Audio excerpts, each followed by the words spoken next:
अस्सलाम वालेकुम गाइस। आज हमें बना रहे हैं पालक पल्ली। 1 घंटे के समय चने भिगा लेना, पालक धो के रख लेना, हल्दी, नमक, लहसुन अदरक का पेस्ट, कुकर रख लेके तेल डाल लेना। तेल गर्म में प्याज कच्ची मिर्ची डाल लेके हिला लेना।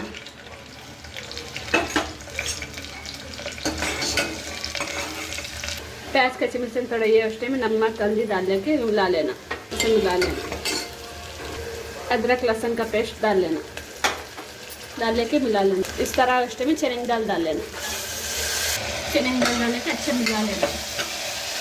ऐसा थोड़ी देर पकने दे के पालक डाल लेना। थोड़ा नीचे से ऊपर तक हिला लेना। इस तरह हिला लेना। सब इस तरह हिला ले। कुकर का ढक्कन लगा के 4 हमारे पालक पल्ली पक के रेडी हो गया।